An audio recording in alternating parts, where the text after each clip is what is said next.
Local from WPTV. This is Today on 5 at 11.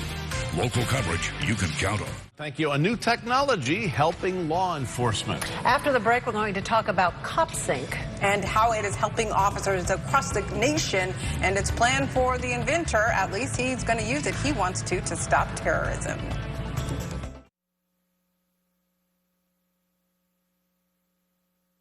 Now, you know, in recent years, and even this year, terrorism is a word that we hear pretty often. Now, more people are working to help prevent terrorism here in our country, and that includes our guest today, Ron Woessner, who's the CEO of COPsync, a cutting-edge technology that is changing the way that law enforcement agencies respond to crimes. Good morning, Ron. Thank you for joining us today. Thank you. All right, let's get a little background on COPsync and how it works and why you created this technology. So this system was created by two law enforcement officers in Texas because one of their friends was killed during a so-called routine traffic stop by an individual who had threatened to kill a cop months earlier, but yet no one knew about that information. No officers knew about that information. Oh my goodness. So then how does it work?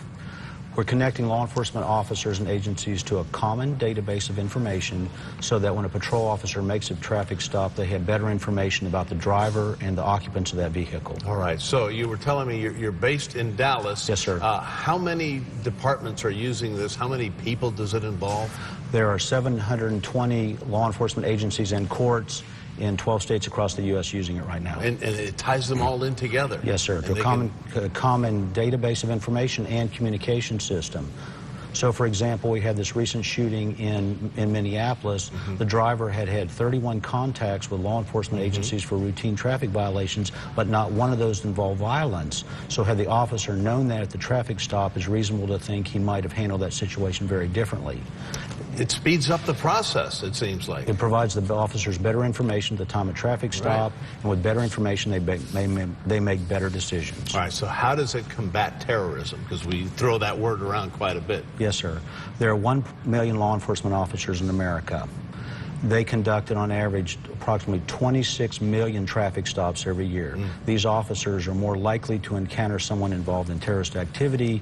The officers make the traffic stop. They make a notation about the information they've observed. That information is then in a common database of information. Then any other law enforcement officer in America, when they encounter that individual again, they'll be able to connect the dots better and have an idea, some reasonable suspicion that this person is involved in some type of terroristic activity. All right, so right now you're in 12 states, correct? Yes, sir. Not in Florida yet. Not in Florida. That's coming. That's coming. Coming to Florida soon, yes. All right, so what else is in the future for COPsync? We're going to connect schools and other facilities under threat. So, for example, you have a lot of ports here in Florida. Right. These are terrorist targets, and we have a system that will connect the people in the facility under threat where they can communicate directly to the patrol officer in their patrol car and get aid there quicker. Do you see this in all 50 states at some point? Yes, sir, absolutely. The plan is to connect all 1 million law enforcement officers in America, all 18,000 law enforcement agencies on a common database of information so they can make better decisions and then they can communicate better among themselves. Okay. All right, we got to roll, but excellent information and wish you a lot of luck with that. Thank you for coming in and telling us about it today. Thank you for the invitation. All right, let's go back over to Roxanne and Holland.